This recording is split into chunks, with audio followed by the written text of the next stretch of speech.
I'm at the Daikoku parking area. It's a huge meetup, not only of big trucks, but I'll put some pictures of some amazing cars that I've seen while I'm here. I just drove through this, so stay tuned to the end because I'll show you an R34 that I drove by and some other cool stuff as well.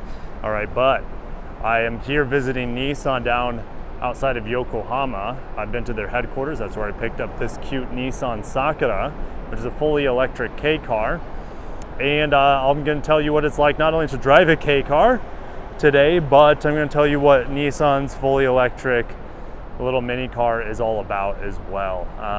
You know, there was a cute purple one at Nissan headquarters. I kind of get the dreary wood brown color, but hey, I was trying to figure out what kind of size of wheels we have. Yep, 14-inch wheels. I think my Miata had 14-inch wheels, but I'm sure these are skinnier. So a Kei car has to be a certain height, width, length, weight. Did I say weight already? It can't have more than 64 horsepower. It does.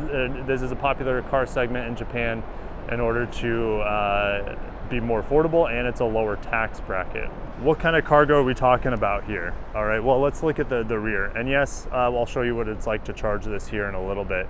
But yeah, I love the light bar in the back, super cute. Sakura 100% EV, if you had any doubts. It's not 95%, it's not e-power, it's none of that. It's so funny, that's 100% EV. All right, what kind of cargo space are we looking at back here? Oh, I'm so used to automated lift gates. You might be able to get a lot of automated lift gate on the highest one.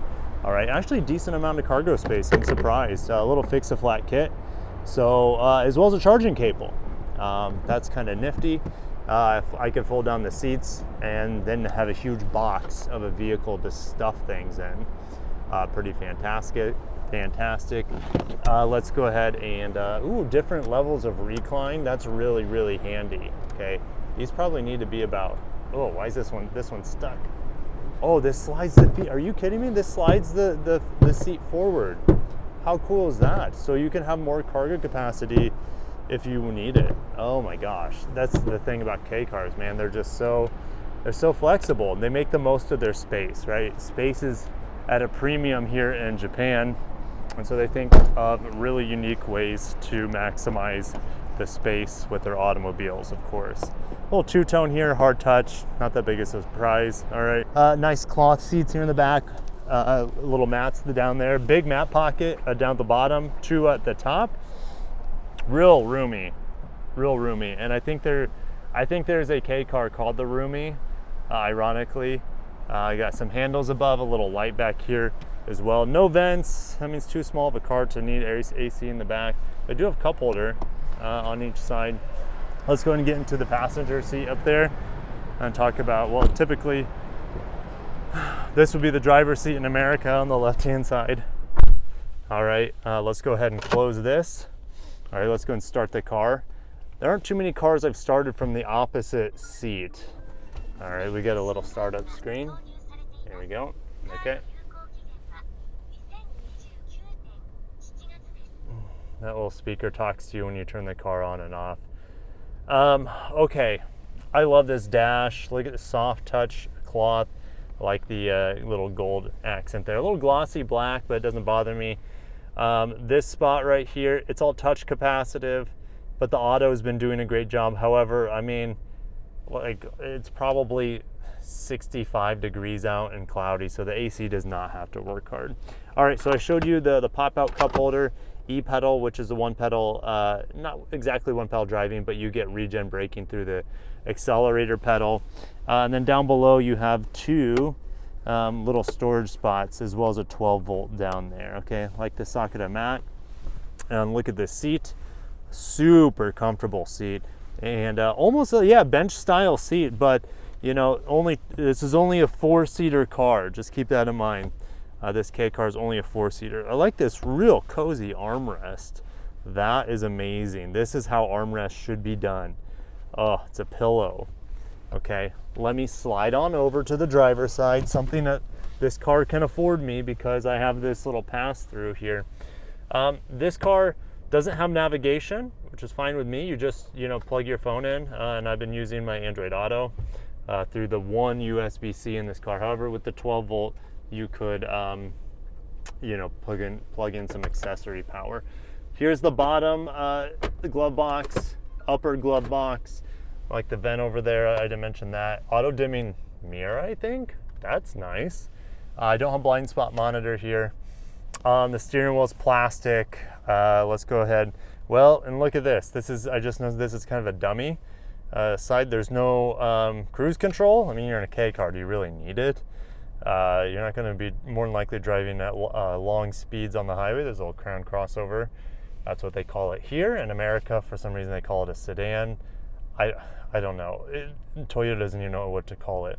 Okay, but I love the touchpad here to just go through your different screens.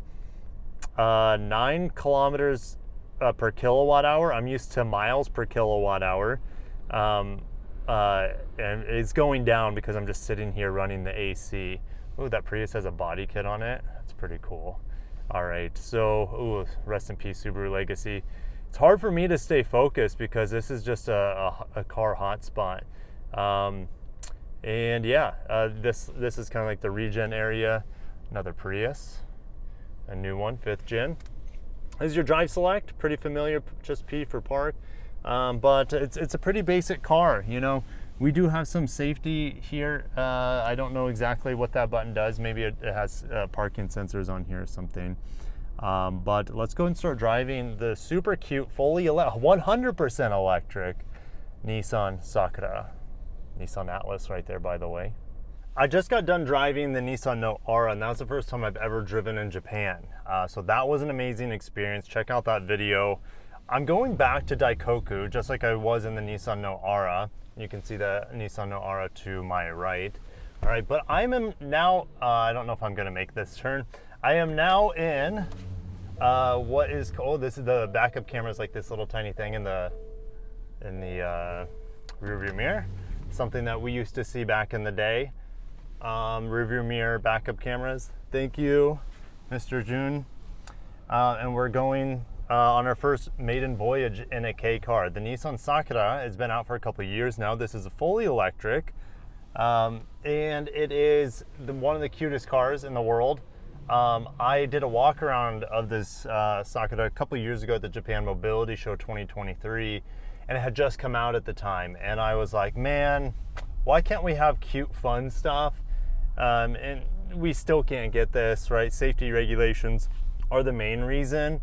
And also, like, Kei cars are limited in size and power, okay, to meet a certain tax bracket here in Japan. So this Kei car has about 64 horsepower. Oh, that's not what I want. It only has about 64 horsepower, but it has about 120 pound-feet of torque, which is an insanely... Oh, let's turn off. Let's turn that off. Okay, so 122 pound-feet of torque or so, which is an insane amount of torque for a Kei car. And this car has about a 20 kilowatt hour battery. Oh, I thought I muted it. Okay, there we go. 20 kilowatt hour battery. Let's see here. I have auto brake hold, which is nice. This steering column does not telescope. It's only tilt. So kind of reminds me of a throwback to the Nissan Frontier. The old Nissan Frontier would not have a telescopic steering wheel.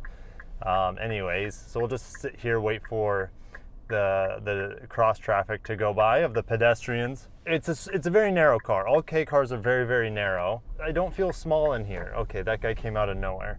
I don't feel small in here. I feel like I have so much roof height, tons of headroom, so I don't feel like squished or cramped or anything like that. Let's see here. Let's get my mirror set up. And there we go. I haven't had blind spot monitor on the cars I've driven today, but I'm used to that. I don't have blind spot monitors at home. Let's get around. Oh gosh, the torque is so cute. Even the torque, why is torque cute? Well, it shouldn't have that sort of shove from this small of a car. Like, I'm expecting this thing to be completely gutless, and it is not. The braking was pretty nice there, but there's an e-pedal. right here, which is going to give me regen braking within the gas pedal. Now, I will say I do feel cramped in my leg area here. It's a bit awkward and odd for me.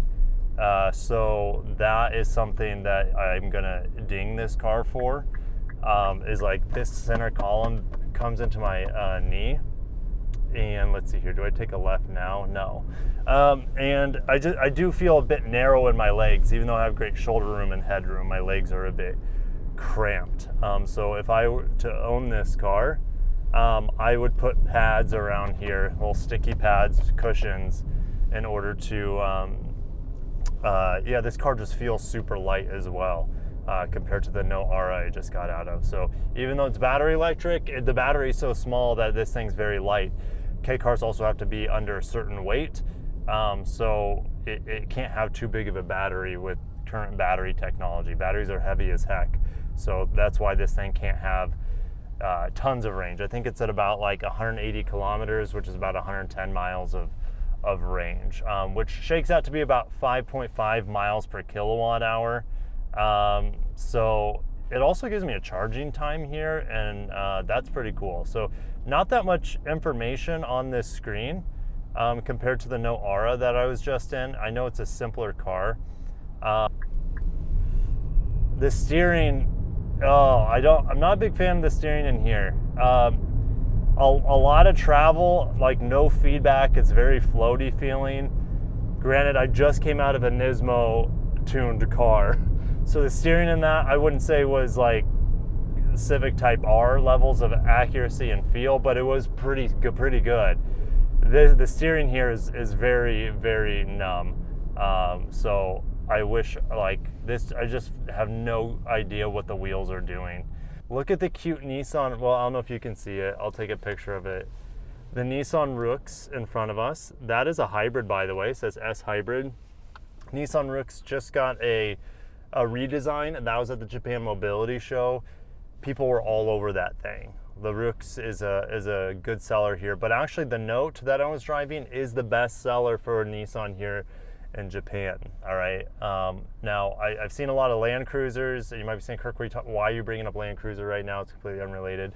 You know what I like better than Land Cruiser is Nissan's Patrol / Armada.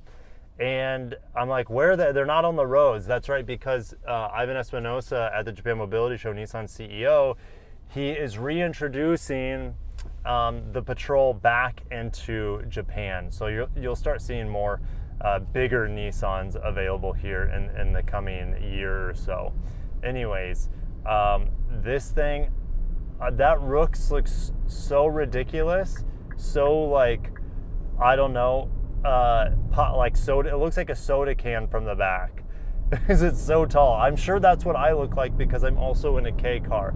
However, the Rooks is more of the minivan style, which are more like little toaster like. Oh man, I would say the brake regen isn't quite as intuitive as it is. And here's the ETC for the toll here.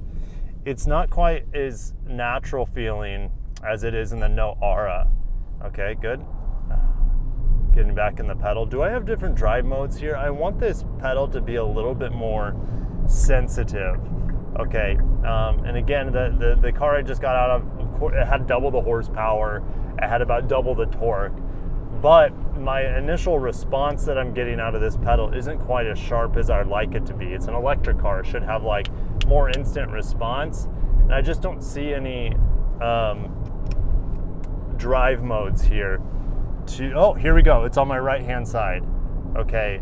Oh, it's just standard. Oh, here's sport. Nah, it's still about the same.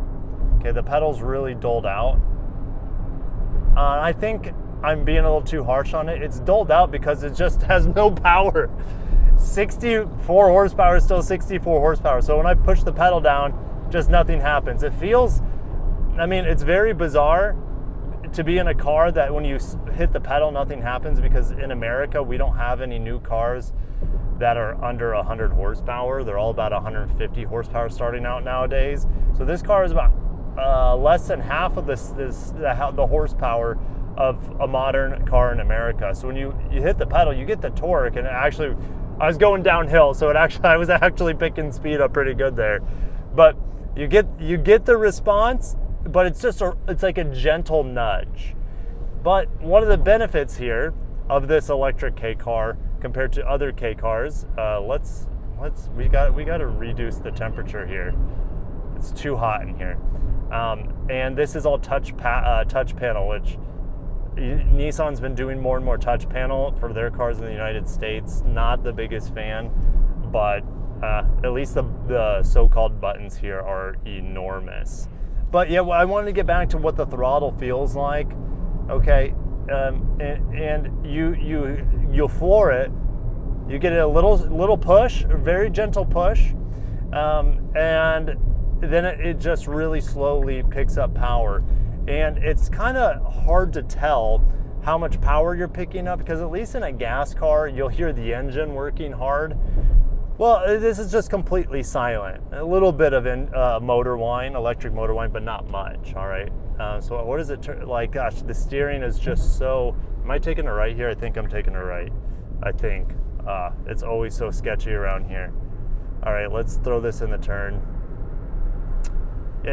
No problem. I feel like I have good grip. It's just the steering is just really, really numb. And I really don't know what's going on when I turn the wheel. The wheel feels disconnected to the actual tires in the front. All right. So I want to get back to how this car feels. So in America, there's nothing that compares to it because all of our cars have way more horsepower, even the slowest ones, now that the Mitsubishi Mirage is gone.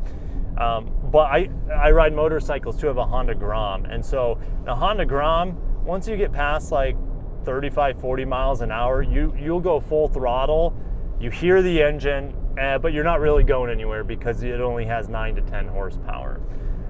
It's the same sort of thing here, except I don't get any auditory feedback that the engine's working hard. So I'll push the pedal down, I'm accelerating, I have to look down because you just don't really have much of a sensation of acceleration after the initial torque surge. But, like, what do I think about this car? Would I like to have it in America?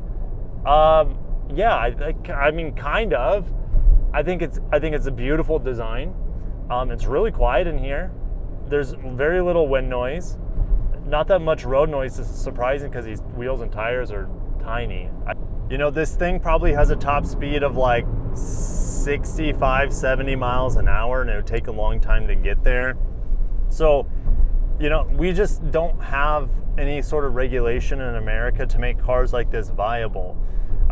You can import Kei cars over 25 years old into the United States, but, you know, when you have cars of that little horsepower, they're just mainly really good for city usage. And this is a city car through and through. Yes, it can do some stints at highway, but if I was doing highway in a Kei car, I'd want the Rooks, right? They call that, like, some of the trim levels on that are called the Highway Star. I find it funny.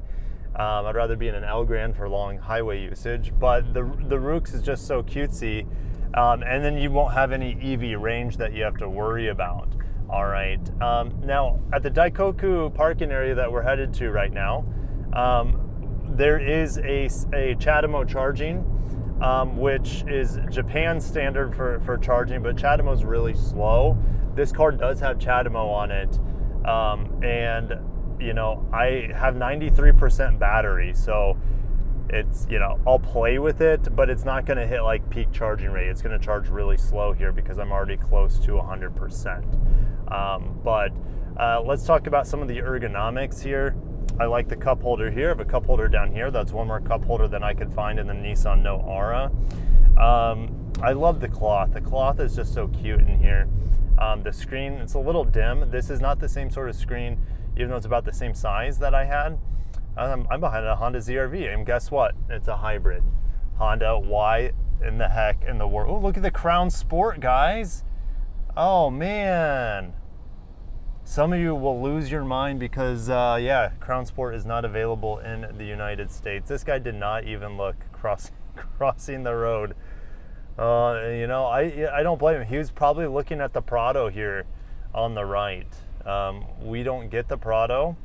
as a product. We get it as a Lexus GX, but we also now get it as the J250 Land Cruiser Hybrid in the United States as well. There's a Crown crossover is what they call it here. There's a Highway Star Serena next to me.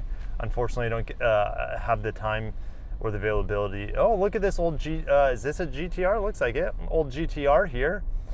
Look at that. R34 GTR. No big deal. No big deal. Oh my gosh, we have a Yamaha FZR, I think, over here as well. Beautiful. Oh my gosh, I love the twin circular headlamps on that sport bike. All right, this is one of the most famous hot spots for car spotting in the world. Okay, you're gonna let me go? Thank you. We're gonna try to find the EV charging spot. I think it's right over here before we get to the Lawson, or I could have driven by it. Yeah, I think this is it. I think it's by the Lawson. I wouldn't be surprised if I drove by some chargers already because I'm just car spotting right now. Yeah, I'm gonna have to. I want to let these cars go past me, and then I will back out next to this cutesy car here. I don't have predictive lines on this tiny little camera, but the mirrors are pretty good, and backing up this narrow of a car is kind of like cheating. I feel like I'm in a freaking golf cart. A golf cart with a backup camera. All right, so let's go ahead and play with the charging. Nissan gave me a charge card here, and we'll go ahead. Oh, actually, it's a double glove box. That's pretty cool. Oh, it slides out. What do you know? Just slides out. Let's go ahead and turn this off and play with the charging. The car is like telling me, I'm assuming it's telling me, have a good day, or thank you for being so kind for driving me gently. All right, so here we are charging the Sakura. I love the cutesy little logo here and the design. You'll see similar patterns throughout the car with that little cross pattern there. All right, so we have the CHAdeMO charger. This is a J1772. Probably, I'm assuming it'll charge around 6.6 kilowatts. I'll have to double check that on level 1, but there's your CHAdeMO port. And let's see here, charging card.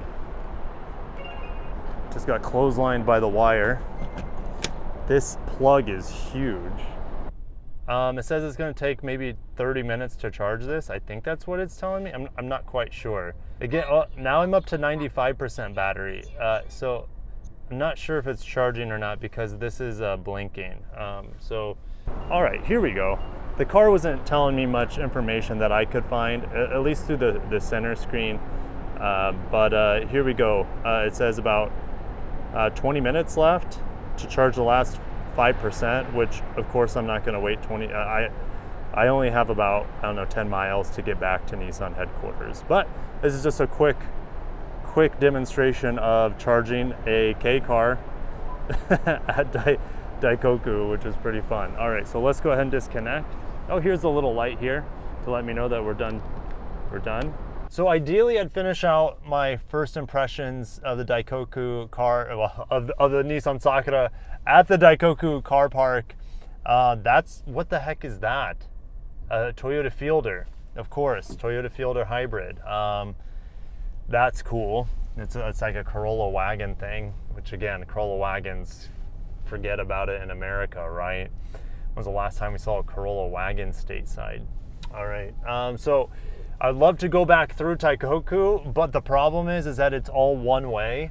And so it's about like, if you leave the parking area and you miss the last turn to cycle back through it, you have to go back out on the highway and drive for about 15 to 20 minutes to get back to the Daikoku parking area. What are my thoughts of the Sakura? Well, this car I think has received plenty of accolades here in Japan. It was one of the first, if not the first, electric Kei car in recent memory. Again, the iMe EV or whatever was an electric Kei car by Mitsubishi. And this car did launch alongside Mitsubishi's version of this car. I haven't seen one. I don't know if they sell well or anything like that, but electric Kei cars, I think they make a ton of sense in Japan. if you have, you know, just one small little parking spot at home and you can just plug in overnight with a 120 volt or 100 volt, whatever the voltage is here, okay, whatever the standard AC power is, and you'd be able to easily charge overnight your battery. Again, 20 kilowatt hours, you could charge that overnight. Pretty close. All right. You know, this is a good first attempt, I would say, from Nissan. I want them to make a Nismo version of it because the steering is very numb and completely disconnected. The pedal is a bit numb, but again, even if they made a Nismo, it would no longer be a Kei car. And that's what Honda's doing with like their Super N1 or their N1, I already forget what it's called. The car they just revealed at Japan Mobility Show, it's like a wide body N1 electric car. And it's going to be coming to Europe, I'm sure Japan as well. All right. So, you know, if they made a Nismo, gave it like dual motor, all-wheel drive, like 200 horsepower, that would be so cool. That thing would be an absolute rocket. Yeah, like double the battery capacity as well, so it has a little bit more usable range.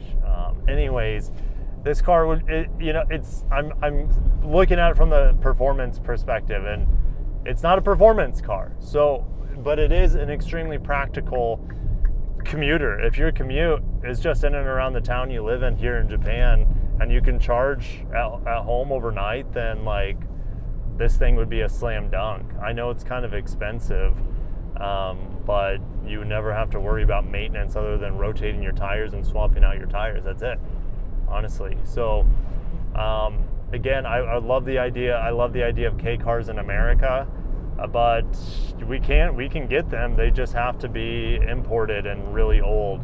But I just want to thank you guys for watching these initial impressions of me driving, not only in Japan, but some really fun cars, some JDM cars that we can't get stateside, and probably never will. All right, well, I mean, 20 years, 25 years from now, we'll be able to import something like a Sakura, but it's like, well, what's the battery situation? You're gonna do a battery swap in 25 years on this thing? I don't know. Anyways, it's fun to think about. I'll see you guys in the comments. Signing out from the very comfortable. Feel like I'm just sitting in a lounge chair. The visibility in Kei cars is just insane with how big these windows are. But yeah, anyways, signing out from the cute Sakura, and special thanks to Nissan, you know, invited me down from Tokyo to Yokohama. Just a 30-minute train ride is all to get here from my hotel, and it's been totally worth the experience. Amazing experience with Nakanishi-san, with Jun-san, and yeah, super delighted to have this amazing opportunity here in Japan. But anyways, I'm gonna end it there. Thank you guys for watching, and stay tuned. And if you missed my video with the Nissan No Aura, go ahead and click around my face, because that was an amazing experience as well. All right, guys, take care, be safe out there, and signing out from Japan. Peace.